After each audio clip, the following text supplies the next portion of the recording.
Detective ಆಕ್ಯೂ ಸೊಸೈಟಿಯ letter. Dear detective Mehul, ಇವತ್ತು ಸಿಟಿಯ ಗ್ರೀನ್ ಫೀಲ್ಡ್ ಹೈವೇಯಲ್ಲಿ ಒಂದು ಸ್ಕೂಲ್ ಬಸ್ ರಾಬರಿ ಆಗಿದೆ. ಬಸ್ ಅಲ್ಲಿ 20 ಸ್ಟೂಡೆಂಟ್ಸ್ ಮತ್ತೆ 2 ಟೀಚರ್ಸ್ ಇದ್ರು. ಮಕ್ಕಳು ಸೇಫ್ ಇದ್ದಾರೆ. ಆದ್ರೆ ಸೈನ್ಸ್ ಫೇರ್ ನ ಗೋಲ್ಡ್ ಮೆಡಲ್ ಮತ್ತೆ ಟ್ಯಾಬ್ಲೆಟ್ ಕದಿದ್ದಾರೆ. ಬಹುಶಃ ದೊಡ್ಡ ಪ್ಲಾನ್ ಇರಬಹುದು. ಕೂಡಲೇ ಕಂಡು ಹಿಡಿಯಿರಿ. ಸ್ಕೂಲ್ ಬಸ್ ರಾಬರಿ ಮತ್ತೆ ಕಳ್ಳರು ಯಾವುದೇ ಗುರುತು ಬಿಟ್ಟಿಲ್ವಾ? Interesting, very very interesting. Sir, ಮತ್ತೊಂದು ಕೇಸ್. ಬಹುಶಃ ನಿಮ್ಮ ಟೀಮ್ ಮತ್ತೆ ತಣ್ಣಗಾಗಬಹುದು. ಲಾಜಿಕ್ ಬಿಸಿ ಇದೆ. ಈ ತಣ್ಣಗಾದ್ರೂ ಪರವಾಗಿಲ್ಲ. Logical army case number 1, the school bus robbery. ನೋಡೋಣ ಯಾರ್ ಬಸ್ ಅನ್ನು ತಡೆದಿದ್ದು ಮತ್ತೆ ಯಾಕೆ ಅಂತ.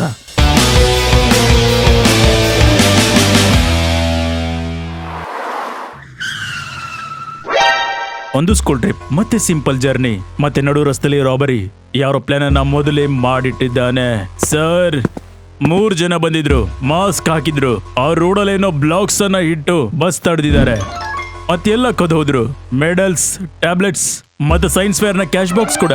ಸರ್, ಮಕ್ಕಳು ಸೇಫ್ ಇದ್ದಾರೆ. ಆದ್ರೆ ಪ್ಲಾನ್ ತುಂಬಾ ಪ್ರೊಫೆಷನಲ್ ಆಗಿ ಕಾಣಿಸ್ತಿದೆ. ಕಳ್ತನ ಮಾಡಿ ಯಾವ ರಸ್ತೆಯಲ್ಲಿ ಹೋಗಿದ್ದಾನೆ? ಇಲ್ಲಿಂದ 3 ರಸ್ತೆ ಬರುತ್ತೆ. ಮೊದಲನೇ ರಸ್ತೆ ಕಾಡಿಂದ ಬರುತ್ತೆ. ಅದು ತುಂಬಾ ಮಡಿ ಮತ್ತೆ ಸ್ಲಿಪ್ಪರಿ ಮಳೆ ಕಾರಣದಿಂದ ಇದೆ. ಇನ್ನೊಂದು ರಸ್ತೆ ಸಿಟಿ ಬೈಪಾಸ್ ಇಂದ ಹೋಗುತ್ತೆ, ತುಂಬಾ ದೊಡ್ಡದು. 3ನೇ ರಸ್ತೆ ಊಲ್ ಬ್ರಿಡ್ಜ್ ಇಂದ ಹೋಗುತ್ತೆ. ಅದು 2 ತಿಂಗಳಿಂದ ಬಂದ್ ಆಗಿದೆ. ಲಾಜಿಕಲ್ ಆರ್ಮಿ, ನೀವು ಡಿಟೆಕ್ಟಿವ್ ಮೆಹುಲ್ ಆದ್ರೆ ಮೊದಲನೇದಾಗಿ ಯಾವ ರಸ್ತೆ ಚೆಕ್ ಮಾಡ್ತೀರಾ? ಫಾರೆಸ್ಟ್ ರೋಡ್, ಸಿಟಿ ಬೈಪಾಸ್ ಅಥವಾ ಓಲ್ಡ್ ಬ್ರಿಡ್ಜ್?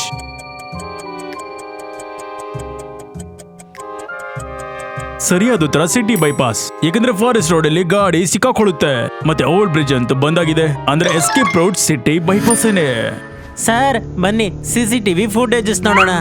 ಬಹುಶಃ ಅವರ ಮುಖ ಅಲ್ಲ, ಬದಲಿಗೆ ಕ್ಲೂ ಸಿಕ್ಬಿಡುತ್ತೆ. ಮುಖ ಬಚ್ಚಿಟ್ಕೋಬಹುದು, ಆದ್ರೆ ಲಾಜಿಕ್ ಅನ್ನಲ್ಲ. ಸರ್, ರಾಬರಿ ಟೈಮಿಂಗ್ಸ್ ನ ಫುಟೇಜಸ್ ಇದು. ವಾವ್ ಸರ್, ಇವತ್ತು ಕೇವಲ ವೈಟ್ ವ್ಯಾನ್ ಆ ರೋಡಲ್ಲಿ ಹೋಗ್ತಾ ಇದೆ. 1, 2, 3 ವೈಟ್ ವ್ಯಾನ್ ಅಲ್ಲಿಂದ ಕ್ರಾಸ್ ಆಗಿದೆ. ಅದನ್ನ ಹೊರತುಪಡಿಸಿ ಯಾವುದೇ ಗಾಡಿ ಇಲ್ಲ. Interesting, very very interesting. ಇದು ಹೇಗೆ ಪಾಸಿಬಲ್? ಲಾಜಿಕಲ್ ಆರ್ಮಿ, ಇದು ಕೋ ಇನ್ಸಿಡೆನ್ಸ್? ಕೇವಲ ವೈಟ್ ವ್ಯಾನ್ ಇವತ್ತು 3 ಬಾರಿ ಅಲ್ಲಿ ಕ್ರಾಸ್ ಆಗಿದೆ.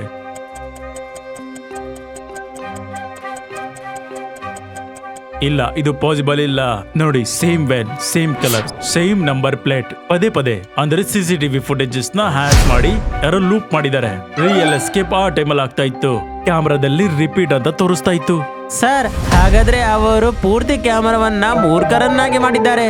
ಬಹುಶಃ ಅವರು ಪೂರ್ತಿ ಪ್ಲಾನ್ ನ ಜೊತೆಗೆ ಬಂದಿದ್ರು ಅನ್ಸುತ್ತೆ. ಬನ್ನಿ ಕ್ರೈಮ್ ಸೀನ್ ಹತ್ರ ಹೋಗೋಣ, ಮಕ್ಕಳ ಹತ್ರ ಮಾತಾಡೋಣ. ಕಳ್ಳ ಕಾರಣ ಇಲ್ಲೇ ಕಳ್ತನ ಮಾಡಲ್ಲ.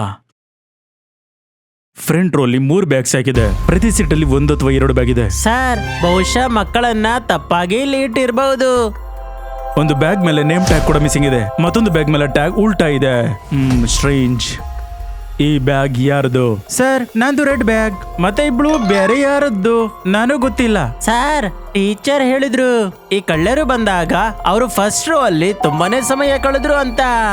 ಎಕ್ಸಾಕ್ಟ್ಲಿ. ಅವರ ಟಾರ್ಗೆಟ್ ಗೋಲ್ಡ್ ಮೆಡಲ್ ಆಗಿರ್ಲಿಲ್ಲ. ಅವರ ಟಾರ್ಗೆಟ್ ಬೇರೆ ಏನೋ ಆಗಿತ್ತು. ಬಹುಶಃ ಯಾವ್ದು ಮಗುವಿನ ಕಿಡ್ನಾಪಿಂಗ್. ಯಾಕಂದ್ರೆ ಯಾರೋ ಸ್ಕೂಲ್ ನ ವಸ್ತುಗಳನ್ನು ಯಾಕೆ ಕದೀತಾರೆ? ಅದು ಕೂಡ ನಕಲಿ ಗೋಲ್ಡ್ ಮೆಡಲ್. ಆದ್ರೆ ಅವರು ಕಿಡ್ನಾಪಿಂಗ್ ಯಾಕೆ ಮಾಡ್ಲಿಲ್ಲ? ಕಳ್ಳ ಬಂದಾಗ ಅವನು ಎಕ್ಸಾಕ್ಟ್ಲಿ ಏನ್ ಮಾಡ್ದ? ಮೊದಲು ಅವನು ಯಾವ ಚೆಕ್ ಮಾಡ್ದ? ಸರ್, ಅವರು ಫ್ರಂಟ್ ರೋ ವರ್ಗು ಬಂದಿದ್ರು. ಅವ್ರು ಹೇಳಿದ್ರು ಎಲ್ಲ ಮಕ್ಕಳು ನಿಮ್ಮ ಹೆಸರನ್ನ ಜೋರಾಗಿ ಹೇಳಿ ಅಂತ. ಅಂದ್ರೆ ಅವನ ಟಾರ್ಗೆಟ್ ಒಂದು ಪರ್ಟಿಕ್ಯುಲರ್ ಮಗುವಾಗಿತ್ತು. ಅದ್ರ ಕಿಡ್ನಾಪಿಂಗ್ ಯಾಕೆ ಫೇಲ್ ಆಯ್ತು? ಲಾಜಿಕಲ್ ಆರ್ಮಿ, ನೀವು ಯೋಚನೆ ಮಾಡಿ ಹೇಳ್ಬಹುದಾ? ಅವರು ಎಲ್ಲ ಮಕ್ಕಳ ಹೆಸರನ್ನು ತಿಳ್ಕೊಂಡಾಗ ಅವ್ರು ಕಿಡ್ನಾಪಿಂಗ್ ಯಾಕೆ ಮಾಡ್ಲಿಲ್ಲ? ಯೋಚನೆ ಮಾಡಿ.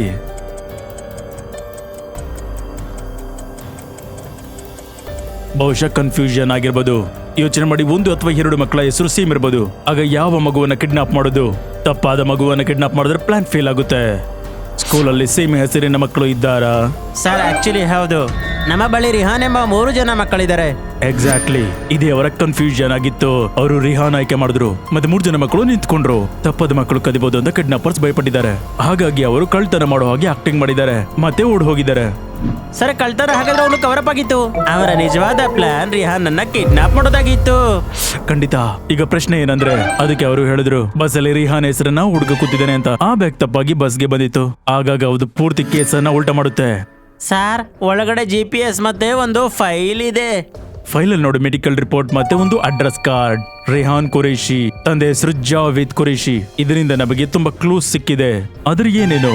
ಟೈಮ್ ತಗೊಳ್ಳಿ, ನೀವು ಯೋಚನೆ ಮಾಡಿ. ಲಾಜಿಕಲ್ ಆರ್ಮಿ ಮತ್ತೆ ಎಲ್ಲಾ ಕ್ಲೂಸ್ ನಮ್ಗೆ ಕಮೆಂಟ್ ಮಾಡಿ ಹೇಳಿ. ಕ್ಲೂ 1, ಈ ಬ್ಯಾಗ್ ಅಲ್ಲಿ GPS ಇದೆ. ಸ್ಕೂಲ್ ಬಸ್ ನ ಟ್ರ್ಯಾಕ್ ಮಾಡೋದಕ್ಕೆ GPS ಹಾಕಿದ್ದಾರೆ. ಬ್ಯಾಗ್ ಅಲ್ಲಿ ಮಿಸ್ಟೇಕ್ ಆಗಿ ಫೈಲ್ ಬಂತು. ಅದರಲ್ಲಿ ಜಾವಿದ್ ಕುರೇಶಿಯ ರಿಪೋರ್ಟ್ ಇದೆ. ಅಂದ್ರೆ ಈ ಬ್ಯಾಗ್ ಜಾವಿದ್ ಕುರೇಶಿಯ ಮನೆಯಿಂದ ಬಂದಿದೆ. ಯಾರೋ ತಪ್ಪಾಗಿ ಇದನ್ನ ಇಲ್ಲಿಟ್ಟಿದ್ದಾರೆ. ಅವರು ರಿಹಾನ್ ಕುರೇಶಿಯ ತಂದೆ ಆಗಿರ್ಬೋದು. ಇಲ್ಲಿ ಯಾರಾದ್ರೂ ರಿಹಾನ್ ಕುರೇಶಿ ಇದಾರ? ನಿಮ್ಮಪ್ಪನ ಹೆಸರೇನು? ಸರ್ ಜಾವೇದ್ ಕುರೇಶಿ. ನಾವು ಉಪಯೋಗಿಸಲ್ಲ ಪ್ಲಾಸ್ಟಿಕ್. Mehul sir fantastic. ಏನ್ ಅನಾಲಿಸಿಸ್ ಮಾಡಿದೀರಾ ಸರ್? ಅಂದ್ರೆ ಕಿಡ್ನಾಪಿಂಗ್ ಇದೇ ಮಗುವುದು ಆಗಿರ್ಬೇಕಾಗಿತ್ತು. ನಿನ್ನ ಬೆಳಗ್ಗೆ ಸ್ಕೂಲ್ ಬಿಡೋಕೆ ಯಾರು ಬಂದಿದ್ರು? ಡ್ರೈವರ್ ಮತ್ತೆ ಮೇಡ್. ಆಲ್ಯಾ, ನೀನು ಮಗುವಿನ ಜೊತೆಗಿರು. ನನ್ ಕೂಡ್ಲೆ ಜಾವೇದ್ ಕುರೇಶಿ ಮನೆಗೆ ಹೋಗ್ತೀನಿ.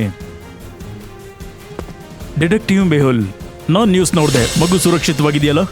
ಖಂಡಿತ ಸೇಫ್ ಇದೆ ಕುರೇಶಿ. ಆದ್ರೆ ಸ್ವಲ್ಪ ವಿಷಯ ಕ್ಲಿಯರ್ ಮಾಡ್ಬೇಕು. ನಿಮ್ಮ ಬ್ಯಾಗ್ ಬಸ್ಗೆ ಹೇಗೋಯ್ತು? ಬ್ಯಾಗ್? ನನ್ನ ಬ್ಯಾಗ್ ಮನೇಲಿಟ್ಟಿದ್ನಲ್ಲ. ಬಹುಶಃ ಡ್ರೈವರ್ ಮತ್ತೆ ಮೇಡ್ ತಪ್ಪಾಗಿಲಿಟ್ಟಿರ್ಬೋದು. ಅವರಿಬ್ಬರನ್ನ ಕರೀರಿ.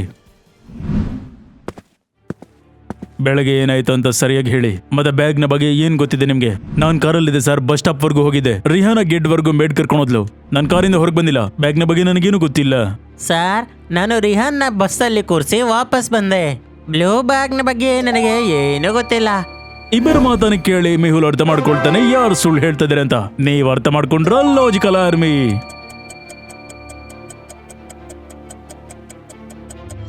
ನೀನ್ ಹೇಳುದು ಬ್ಲೂ ಬ್ಯಾಗ್ ನ ಬಗ್ಗೆ ನಿನ್ಗೇನು ಗೊತ್ತಿಲ್ಲ ಅಂತ.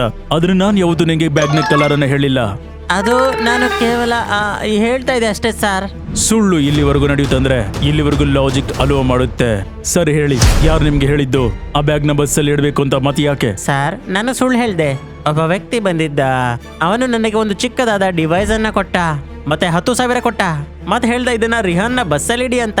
ನನಗೆ ಅರ್ಥ ಆಗ್ಲಿಲ್ಲ ಡಿವೈಸ್ ಹೇಗಿಡ್ಬೇಕು ಅಂತ. ಅದಕ್ಕೆ ನಾನು ಅದನ್ನ ಒಂದು ಬ್ಯಾಗಲ್ಲಿ ಹಾಕಿ ಒಂದು ಸೀಟ್ ಮೇಲೆ ಇಟ್ಬಿಟ್ಟೆ. ಆ ವ್ಯಕ್ತಿಯ ಮುಖ ನಿನಗೆ ನೆನಪಿದೆಯಾ? ನನಗೆ ಮುಖ ಸರಿಯಾಗಿ ನೆನಪಿಲ್ಲ ಸರ್. ಮುಖದ ಮೇಲೆ ಮಾಸ್ಕ್ ಇತ್ತು. ಆದ್ರೆ ಅವನ ಕೈಯಲ್ಲಿ ಒಂದು ಟ್ಯಾಟೂ ಇತ್ತು. ಚಿಕ್ಕದಾದ ಆಂಕರ್ ರೀತಿಯ ಗುರುತು. ಚಿಕ್ಕ ಆಂಕರ್ ಟ್ಯಾಟೂ ರೈಟ್ ಹ್ಯಾಂಡ್ ಅಲ್ಲಿ. ಲಾಜಿಕಲ್ ಆರ್ಮಿ, ಇದನ್ನ ನೆನ್ಪಿಟ್ಕೋಬೇಕು. ಟ್ಯಾಟೂ ಎಲ್ಲರ ಕೈಲಿ ಇರೋದಿಲ್ಲ. ನಮಗಿದು ಒಂದು ದೊಡ್ಡ ಕ್ಲೂ ಆಗ್ಬೋದು. ಹಣ ನಿಮಗೆ ಟ್ರಾನ್ಸ್ಫರ್ ಆಗಿತ್ತಾ ಅಥವಾ ಕ್ಯಾಶ್ ಸಿಕ್ಕಿತ್ತಾ? ಸರ್, ಕ್ಯಾಶ್ ಸಿಕ್ತು. ಮತ್ತೆ ಆ ವ್ಯಕ್ತಿ ಡೈರೆಕ್ಟ್ ಆಗಿ ನನಗೆ ಕೊಟ್ಬಿಟ್ಟು ಹೋದ. ಮಿಸ್ಟರ್ ಕುರೇಶಿ, ಒಂದು ಪ್ರಶ್ನೆ ಈಗ ನೇರವಾಗಿ ಕೇಳ್ತೀನಿ. ನಿಮ್ಮ ಮಗನ್ನ ಯಾರು ಯಾಕೆ ಕಿಡ್ನಾಪ್ ಮಾಡಕ್ ಬಯಸ್ತಾರೆ? ನೀವು ಏನ್ ಮಾಡ್ತೀರಾ? ಸರ್, ನಾನೊಬ್ಬ ಸಿಂಪಲ್ ವ್ಯಕ್ತಿ. ಮಾರ್ಕೆಟ್ ಅಲ್ಲಿ ಫ್ರೂಟ್ ಮತ್ತೆ ವೆಜಿಟೇಬಲ್ ಬಿಸ್ನೆಸ್ ಮಾಡ್ತೀನಿ. ನಮ್ಮ ದೈನಂದಿನ ಆಹಾರ ನಡೆಯುತ್ತೆ. ಲಾಜಿಕಲ್ ಆರ್ಮಿ, ಇವನು ಸುಳ್ಳು ಹೇಳ್ತಾ ಇದೀನಿ. ಯಾಕೆ? ನನಗೆ ಹೇಗೆ ಅರ್ಥ ಆಯ್ತು? ನೀವು ಯೋಚನೆ ಮಾಡಬಹುದಾ?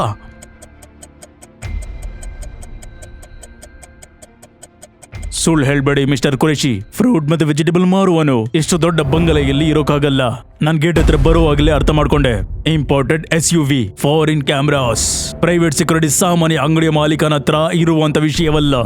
ಯಾವಾಗ ನೀವು ನಿಮ್ಮ ನಿಜವಾದ ಕೆಲಸವನ್ನ ಬಚ್ಚಿಡ್ತೀರಾ, ನಿಮಗಾಗ ಗಿಲ್ಟ್ ಆಗ್ಬೋದು ಅಥವಾ ಫಿಯರ್ ಇರ್ಬೋದು. ನಿಜ ಹೇಳಿ, ನೀವು ನಿಜವಾಗ್ಲೂ ಏನ್ ಮಾಡ್ತೀರಾ? ಸರ್, ನಾನು ಮೊದಲು ಆಂಟಿಕ್ ಪೀಸ್ ಅನ್ನ ಕದ್ದು ಇಂಪೋರ್ಟ್ ಎಕ್ಸ್ಪೋರ್ಟ್ ಮಾಡ್ತಾ ಇದ್ದೆ. Rare coin, statue, old temple ನ ಐಟಮ್ಸ್. ಆಗ ಸಾಕಷ್ಟು ಜನರ ವಿರುದ್ಧ ಶತ್ರುತ್ವ ಆಗಿತ್ತು. ಆದರೆ ಸರ್, ನಿಜವಾಗ್ಲೂ ಈಗ ಆ ಕೆಲಸವೆಲ್ಲ ಬಂದಾಗಿದೆ. ಅದೇ ಹಣದಿಂದ ಈ ಬೆಂಗಲು ಮಾಡಿರೋದು. ಅಂದ್ರೆ ನಿಮ್ಮ ಹಳೆಯ ಕೆಲಸದ ಶತ್ರುಗಳು ನಿಮ್ಮ ಮಗನವರೆಗೂ ಬಂದಿದ್ದಾರೆ. ಜಾವೇದ್, ನಿಮ್ಗೆ ಯಾರಾದ್ರೂ ಹಳೆಯ ಪಾರ್ಟ್ನರ್ಸ್ ಇದ್ರಾ? ಯಾರ ಜೊತೆ ಸೇರಿ ನೀವು ಕಳ್ಳತನದ ಕೆಲಸ ಮಾಡ್ತಾ ಇದ್ರಿ? ಸರ್, 3 ಜನ ಇದ್ರು ನನ್ನ ಜೊತೆ. ರಮೇಶ್, ದಾನೇಶ್ ಮತ್ತೆ ಇರ್ಫಾನ್. ನಾವು ಜೊತೆಲಿ ಕೆಲಸ ಮಾಡ್ತಿದ್ವಿ. ನಾನ್ ಬಿಸ್ನೆಸ್ ನಿಲ್ಲಿಸಿದಾಗ ಎಲ್ಲರ ಜೊತೆ ಸಂಬಂಧ ಕಟ್ ಮಾಡಿದೆ. ಯಾರ ಮೇಲಾದ್ರೂ ಅನುಮಾನ ಇದೆಯಾ? ಯಾರ ಮೇಲಾದ್ರೂ ಸೇಡನ್ನು ತೀರಿಸ್ಕೋಬೇಕಾ ನೀವು? ರಮೇಶ್ ಸ್ವಲ್ಪ ಕೋಪದಲ್ಲಿದ್ದ. ನಾನು ಅವನ ಪೇಮೆಂಟ್ ಅನ್ನ ಹಿಡ್ಕೊಂಡಿದ್ದೆ. ರಮೇಶ್ ಜೈಲ್ಗೆ ಹೋಗಿದ್ದ. ಮತ್ತೆ 6 ತಿಂಗಳಿಂದ ವಾಪಸ್ ಬಂದಿದ್ದಾನೆ. ಇರ್ಫಾನ್, ಅವನ ಬಗ್ಗೆ ಏನೂ ಗೊತ್ತಿಲ್ಲ ನಂಗೆ. ಅವ್ರದ್ದೇನಾದ್ರೂ ಫೋಟೋಸ್ ಇದೆಯಾ ನಿಮ್ಮ ಹತ್ರ? ಒಂದು ಹಳೆ ಫೈಲಲ್ಲಿ ಇರ್ಬೋದು ಸರ್. ಲಾಜಿಕಲ್ ಆರ್ಮಿ, ನನಗೆ ಅರ್ಥ ಆಯ್ತು ಕಿಡ್ನಾಪಿಂಗ್ ಹಿಂದೆ ಯಾರಿದ್ದಾರೆ ಅಂತ. ನಿಮಗೇನಾದ್ರೂ ಅರ್ಥ ಆಯ್ತಾ?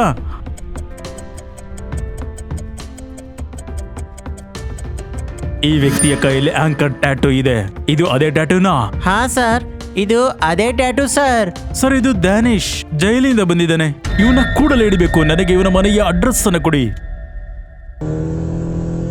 ಸರ್, ಅನ್ಸುತ್ತೆ ಮನೆ ಬಂದಾಗಿದೆ ಅಂತ. ಬಹುಶಃ ಅವನು ಓಡೋಗಿರ್ಬೋದು. ಯಾರು ಒಳಗಡೆ ಇದ್ದಾರೆ? ಹೇಗೆ ಲಾಜಿಕಲ್ ಆರ್ಮಿ, ನನಗೆ ಹೇಗೆ ಅರ್ಥ ಆಯ್ತು ಒಳಗಡೆ ಯಾರು ಇದ್ದಾರೆ ಅಂತ? ನೀವು ಹೇಳ್ತೀರಾ?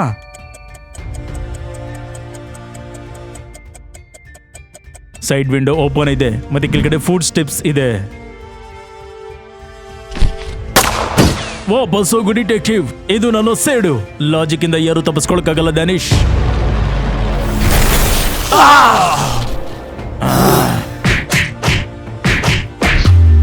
ಸರ್, ನಿಮಗೇನಾಗಿಲ್ವಲ್ಲ? ಸ್ವಲ್ಪ ಲಾಜಿಕ್ ಮತ್ತೆ ಒಂದು ಗ್ಯಾಡ್ಜೆಟ್ ನ ಕರೆಂಟ್ ಸಾಕಾಗಿತ್ತು. ನಾನ್ ಸೇಡ್ ತೀರ್ಸ್ಕೋಬೇಕಂದಿದ್ದೆ. ಕುರೇಶಿ ನನ್ನ ಜೈಲ್ಗೆ ಕಳ್ಸಿದ್ದ. ಮಗನ ಮೇಲೆ ಕೈ ಮಾಡಿದ್ರೆ ಸೇಡ್ ಹೆಂಗೆ ತೀರ್ಸ್ಕೊಳಕ್ಕಾಗುತ್ತೆ ಡ್ಯಾನಿಶ್? ನೀನು CCTV ಹ್ಯಾಕ್ ಮಾಡಿ GPS ಅನ್ನ ಹಾಕಿದ್ಯಾ, ಅದ್ರ ಲಾಜಿಕ್ ಅನ್ನ ಹಿಡಿದು ಹಾಕಿದೆ. ಡಿಟೆಕ್ಟಿವ್ ಮೆಹುಲ್ ಮತ್ತೆ ಆಲಿಯಾ ರಾಕ್ಸ್. ಸೈನ್ಸ್ ತುಂಬಾ ಮುಂದಕ್ಕೆ ಹೋಗ್ತಾ ಇದೆ, ಆಗ್ತಿರೋದನ್ನ ಮಾಡಿ ತೋರಿಸ್ತಾ ಇದೆ. ಮೆಹುಲ್ ತನ್ನ ಮನೆಯಲ್ಲಿ ಟಿವಿ ನೋಡ್ತಾ ಇದ್ದ. ಅಲ್ಲಿ ಟಿವಿಯಲ್ಲಿ ಒಬ್ಬ ಸೈಂಟಿಸ್ಟ್ ಹೇಳ್ತಾನೆ, ಇದು ಪಾಸಿಬಲ್. ಒಂದಿನ ಹೇಗಾಗುತ್ತೆ ಅಂದ್ರೆ, ನಾವೊಂದು ಟೆಲಿವಿಷನ್ ಮಾಡ್ತಾ ಇದ್ದೀವಿ, ಅದರಲ್ಲಿ ಏನ್ ಕಾಣುತ್ತೋ ಅದನ್ನ ರಿಯಲ್ ಆಗಿ ನಾವು ತಗೊಳ್ಬಹುದು. ಇದು ಖಂಡಿತ ಜಾದೂ ಟಿವಿ ಹಾಗೆ ಇರುತ್ತೆ. ಇದನ್ನ ಹೇಳಿದ ಮಾರನೇ ದಿನ ಸೈಂಟಿಸ್ಟು ಸತ್ತೋಗ್ತಾನೆ. ಅವನ್ ಡೆಡ್ ಬಾಡಿ ಮನೆಯಲ್ಲಿ ಸಿಗುತ್ತೆ. ಡಿಟೆಕ್ಟಿವ್ ಮೆಹುಲ್ ಆ ಜಾಗಕ್ಕೆ ಹೋಗ್ತಾನೆ. ಅವನಿಗೆ ಡೌಟ್ ಬರುತ್ತೆ, ಖಂಡಿತ ಯಾರೋ ಸೈಂಟಿಸ್ಟ್ ನ ಕೊಂದಾಕಿರ್ಬೇಕು. ಏನಕ್ಕೆ ಲಾಜಿಕಲ್ ಆರ್ಮಿ? ಮೆಹುಲ್ಗೆ ಏನಕ್ಕೆ ಈ ರೀತಿ ಅನ್ನಿಸ್ತು? ನೀವು ಈ ಪಿಕ್ಚರ್ ನೋಡಿ ಹೇಳ್ತೀರಾ?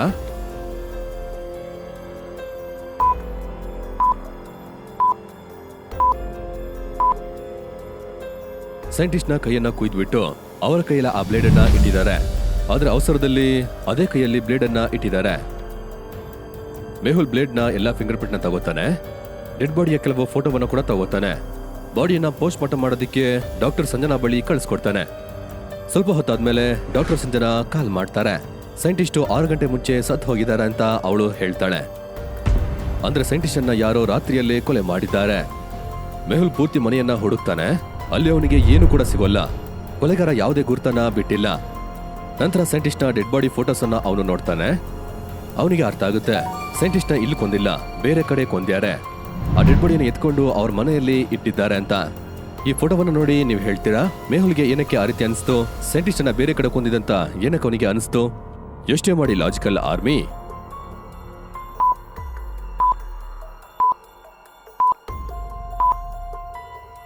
ಫೋಟೋದಲ್ಲಿ ಸೈಂಟಿಸ್ಟ್ ನ ಕೈ ಕೊಯ್ದಾರೆ. ಅದರ ರಕ್ತ ಒಂದ್ ತೊಟ್ಟು ಕೂಡ ಅಲ್ಲಿ ಬಿದ್ದೇ ಇಲ್ಲ.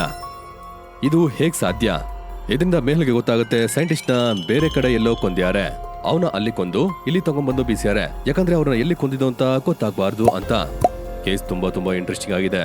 ಮೆಹುಲ್ ಬೇಗ ಸೈಂಟಿಸ್ಟ್ ಲ್ಯಾಬಿಗೆ ಹೋಗ್ತಾನೆ. ಲ್ಯಾಬ್ ಒಂದು ಸೈನ್ಸ್ ಕ್ವಶನ್ ಇಂದ ಲಾಕ್ ಆಗಿರುತ್ತೆ. ಇದಕ್ಕೆ ಆನ್ಸರ್ ಏನಾಗಿರುತ್ತೆ ಅಂತ ಹೇಳ್ತೀರಾ? ಲೋಕದಲ್ಲಿ ಮೊಟ್ಟ ಮೊದಲನೇ ಬಾರಿಗೆ ಟೆಲಿವಿಷನ್ ಮಾಡಿದ್ದು ಯಾರು? A Thomson, B Einstein, C John Logie Baird, or D doctor Smith? ಯೋಚನೆ ಮಾಡಿ ಲಾಜಿಕಲ್ ಆರ್ಮಿ. ನಿಮ್ಮ ಆನ್ಸರ್ನ ಕಮೆಂಟ್ ಅಲ್ಲಿ ಹೇಳಿ.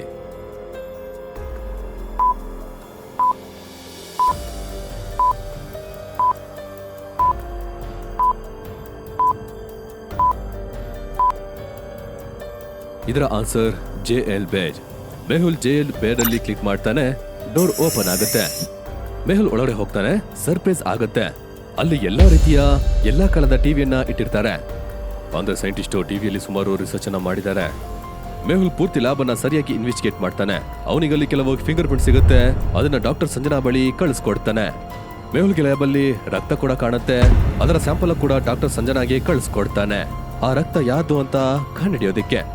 ಮೆಹುಲ್ಗೆ ಅಲ್ಲಿ ಸೈಂಟಿಸ್ಟ್ ನ ಪರ್ಸನಲ್ ಕಂಪ್ಯೂಟರ್ ಕೂಡ ಸಿಗುತ್ತೆ. ಅದನ್ನ ಓಪನ್ ಮಾಡ್ತಾನೆ. ಸೈಂಟಿಸ್ಟ್ ಒಂದು ರೀತಿಯ ಟಿವಿನ ಮಾಡೋದಕ್ಕೆ ಪ್ರಯತ್ನ ಪಡ್ತಾ ಇದ್ರು. ಆ ಟಿವಿಲಿ ಕಂಡಿದ್ದಲ್ಲ ಪಾಟ್ ಕೂಡ ಹಾಗೆ. ಆ ಜಾದೂ ಟಿವಿಗೆ ಒಂದು ಹೆಸರನ್ನ ಕೂಡ ಕೊಟ್ಟಿದ್ರು. ಮೆಹುಲ್ ಸೈಂಟಿಸ್ಟ್ ನ ರಿಸರ್ಚ್ ಅನ್ನ ನೋಡ್ತಾನೆ. ಮೆಹುಲ್ಗೆ ಗೊತ್ತಾಗುತ್ತೆ, ಆ ಜಾದೂ ಟಿವಿನ ಮಾಡೋದಕ್ಕೆ ಆಲ್ಮೋಸ್ಟ್ ಪಕ್ಕದಲ್ಲಿರ್ತಾರೆ.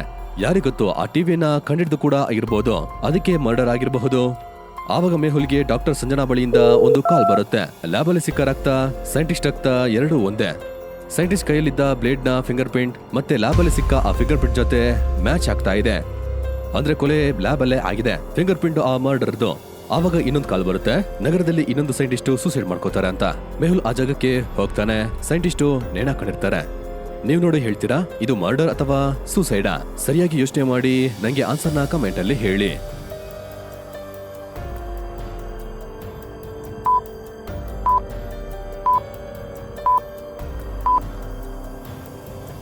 ಇದು ಮರ್ಡರ್. ಸೈಂಟಿಸ್ಟ್ ನೇಣಾಕೊಂಡಿದ್ದಾರೆ. ಆದ್ರೆ ಅವ್ರ ಕೆಳಗಡೆ ಯಾವ್ದೇ ರೀತಿ ಕುರ್ಚಿ ಇಲ್ವೇ ಇಲ್ಲ. ಅವರು ನೇಣನ್ನ ಹೆಂಗ್ ಹಾಕೊಂಡಿರ್ತಾರೆ? ಯಾರೋ ಸೈಂಟಿಸ್ಟ್ ನ ಕೊಂದು ನೇತ್ಬಿಟ್ಟಿದ್ದಾರೆ. ಮೆಹುಲ್ ಸೈಂಟಿಸ್ಟ್ ನ ಫಿಂಗರ್ ಪ್ರಿಂಟ್ ಅವರ ಬಾಡಿಯನ್ನ ಪೋಸ್ಟ್ ಮಾರ್ಟಮ್ಗೋಸ್ಕರ ಕಳಿಸ್ಕೊಡ್ತಾರೆ. ಆಮೇಲೆ ಅದ್ರ ಬಗ್ಗೆ ಥಿಂಕ್ ಮಾಡ್ಕೊಂಡು ಗಾಡಿಯಲ್ಲಿ ಹೋಗ್ತಾರೆ. ಆವಾಗ ಡಾಕ್ಟರ್ ಸಂಜನಾ ಕಾಲ್ ಬರುತ್ತೆ. ಅವಳು ಹೇಳ್ತಾಳೆ, ಮೊದಲ ಸೈಂಟಿಸ್ಟ್ ನ ಡೆಡ್ ಬಾಡಿ ಹತ್ರ ಬ್ಲೇಡ್ ಸಿಕ್ಕಿತ್ತು ಅಲ್ವಾ? ಅದರ ಫಿಂಗರ್ ಪ್ರಿಂಟ್ ಸೆಕೆಂಡ್ ಸೈಂಟಿಸ್ಟ್ ನ ಫಿಂಗರ್ ಪ್ರಿಂಟ್ ಮ್ಯಾಚ್ ಆಗ್ತಾ ಇದೆ. ಅದರ ಅರ್ಥ ಮೊದಲ ಸೈಂಟಿಸ್ಟ್ ನ ಕೊಂದಿದ್ದು ಎರಡನೇ ಸೈಂಟಿಸ್ಟ್. ಒಂದ್ ವೇಳೆ ಸೆಕೆಂಡ್ ಸೈಂಟಿಸ್ಟ್ ಮೊದಲನೇ ಸೈಂಟಿಸ್ಟ್ ನ ಕೊಂದಿದ್ರೆ ಸೆಕೆಂಡ್ ಸೈಂಟಿಸ್ಟ್ ಅನ್ನ ಕೊಂದಿದ್ಯಾರೋ? ಖಂಡಿತ ಇದು ಆ ಜಾದೂ ಟಿವಿಯಿಂದ ಆಗ್ತಾ ಇದೆ. ನಾನು ಬೇಗ ಇದನ್ನ ಕಂಡಿಡಿಬೇಕು. ಆ ಜಾದು ಟಿವಿ ಬೇರೆ ಕೈಗೆ ಸಿಕ್ಕಿದ್ರೆ ಖಂಡಿತ ಅಪಾಯ. ಆವಾಗ ಸೆಕೆಂಡ್ ಸೈಂಟಿಸ್ಟ್ ನ ವೈಫ್ ಕಾಲ್ ಬರುತ್ತೆ. ಮೆಹುಲ್ ವೇಗವಾಗಿ ಅವರ ಮನೆಗೆ ಹೋಗ್ತಾನೆ. ಸೈಂಟಿಸ್ಟ್ ನ ಹೆಂಡತಿ ಹೇಳ್ತಾರೆ, ಅವಳ ಗಂಡ ಬೇಸ್ಮೆಂಟ್ ಅಲ್ಲಿ ಒಂದು ಲ್ಯಾಬ್ ಅನ್ನ ಸೃಷ್ಟಿ ಮಾಡಿದ್ರು. ಅವರು ಟಿವಿಯಲ್ಲಿ ರಿಸರ್ಚ್ ಮಾಡ್ತಾ ಇದ್ರು. ಸಾಯಕ್ಕಿಂತ ಒಂದಿನ ಮುಂಚೆ ಆದಷ್ಟು ಬೇಗ ನಮ್ಮ ಹತ್ರ ಎಲ್ಲವೂ ಕೂಡ ಬರುತ್ತೆ. ಆದ್ರೆ ಈ ರೀತಿ ಆಗ್ಬಿಡ್ತು. ಸೈಂಟಿಸ್ಟ್ ಹೆಂಡತಿ ಅಳ್ತಾಳೆ. ಮೆಹುಲ್ ಎರಡನೇ ಸೈಂಟಿಸ್ಟ್ ನ ಬೇಸ್ಮೆಂಟ್ಗೆ ಹೋಗ್ತಾನೆ. ಅಲ್ಲಿನ ಡೋರು 3 ಅಂಕಿಗಳ ಪಾಸ್ವರ್ಡ್ ಇಂದ ಲಾಕ್ ಆಗಿರುತ್ತೆ. ಈ ಹಿಂಟ್ ನ ನೋಡಿ ಡೋರ್ನ ಓಪನ್ ಮಾಡೋದಿಕ್ಕಿರೋ ಕೋಡ್ ಯಾವ್ದು ಅಂತ ಹೇಳ್ತೀರಾ? ಯೋಚನೆ ಮಾಡಿ ಲಾಜಿಕಲ್ ಆರ್ಮಿ, ಆನ್ಸರ್ನ ಕಮೆಂಟ್ ಅಲ್ಲಿ ಹೇಳಿ.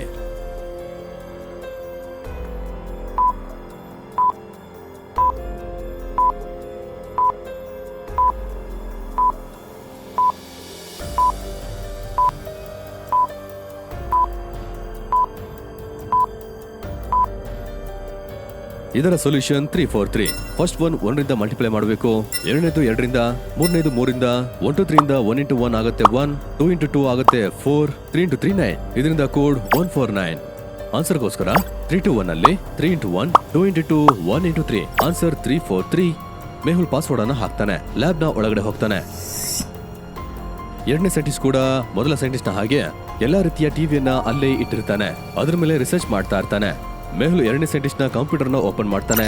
ಅವನಿಗೆ ಏನು ಸಿಗಲ್ಲ. ಆವಾಗ ಅಲ್ಲಿ ಒಂದು ಸೀಕ್ರೆಟ್ ಫೈಲ್ ಸಿಗುತ್ತೆ. ಅದು ಸೈಂಟಿಸ್ಟ್ ನ ಫಿಂಗರ್ ಪ್ರಿಂಟ್ ಇಂದ ಓಪನ್ ಆಗುತ್ತೆ. ಮೆಹುಲ್ ಇದನ್ನ ಹೇಗೆ ಓಪನ್ ಮಾಡ್ತಾನೆ ನೀವು ಹೇಳ್ತೀರಾ? ಸೈಂಟಿಸ್ಟ್ ಸತ್ತೋಗಿದ್ದಾನೆ. ಯೋಚನೆ ಮಾಡಿ ಲಾಜಿಕಲ್ ಆರ್ಮಿ.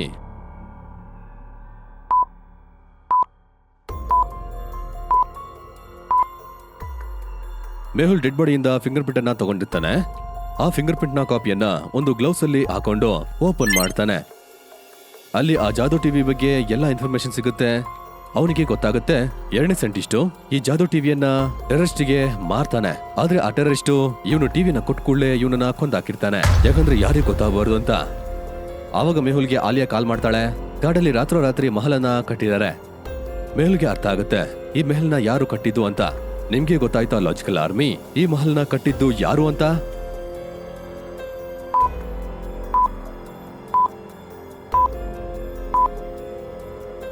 ಜಾದೂ ಟಿವಿಯಿಂದ ಖಂಡಿತವಾಗಿ ಆ ಟೆರರಿಸ್ಟೇ ಈ ಮಹಲ್ನ ಕಟ್ಟಿರಕ್ಕಾಗುತ್ತೆ. ಮೆಹುಲ್ ಗಾಡಿಗೆ ಹೋಗ್ತಾನೆ. ಅಲ್ಲಿ ಆಲಿಯಾ ಕೂಡ ಸಿಗ್ತಾಳೆ. ಆಲಿಯಾ, ನೀನಂಗೆ ಹೆಲ್ಪ್ ಮಾಡೋದನ್ನ ಬಿಟ್ಬಿಡು, ನಾನು ಒಬ್ಬಂಟಿಯಾಗಿ ಕೇಸನ್ನ ಸಾಲ್ವ್ ಮಾಡ್ತೀನಿ. ಮೆಹುಲ್ ಆಲಿಯಾವನ್ನ ಇಗ್ನೋರ್ ಮಾಡಿ ಮಹಲ್ನ ಒಳಗಡೆ ಹೋಗ್ತಾನೆ. ಅಲ್ಲಿ ಕೆಲವು ಉಗ್ರಗಾಮಿಗಳಿರ್ತಾರೆ. ಹೇಗನ್ಸುತ್ತೆ ಅಂದ್ರೆ ಜಾದೂ ಟಿವಿಯಿಂದ ಸುಮಾರು ಊಟವನ್ನ ತರಿಸ್ಯಾರೆ, ತಿಂದು ಮಲಗ್ಬಿಟ್ರು.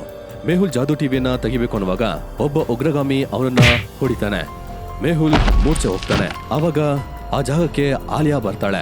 ಆ ಉಗ್ರವಾದಿಯನ್ನ ಅವಳು ಹೊಡಿತಾಳೆ. ಆ ಉಗ್ರವಾದಿ ಅಲ್ಲಿ ಬೀಳ್ತಾನೆ. ಜಾದೂ ಟಿವಿಯಿಂದ ನೀರನ್ನ ಆಲಿಯಾ ತೆಗಿತಾಳೆ. ಮೆಹುಲ್ನ ಮೇಲೆ ಚೆಲ್ತಾಳೆ. ಮೆಹುಲ್ ಎಚ್ಚರಗೊಳ್ತಾನೆ. ಆವಾಗ ಎಲ್ಲ ಉಗ್ರರು ನಿದ್ದೆಯಿಂದ ಹೇಳ್ತಾರೆ, ಫೈರ್ ಮಾಡ್ತಾರೆ. ಆಲಿಯಾ ಜಾದೂ ಟಿವಿಯಿಂದ ಒಂದು ಶೀಲ್ಡ್ ಅನ್ನ ತಗೋತಾಳೆ. ಎದುರು ಫೈರಿಂಗ್ ಇಂದ ಬದುಕೋತಾಳೆ. ಮೆಹುಲ್ ಜಾದೂ ಟಿವಿಯಿಂದ ಸ್ಲೀಪಿಂಗ್ ಗ್ಯಾಸ್ ಅನ್ನ ತಗೋತಾನೆ.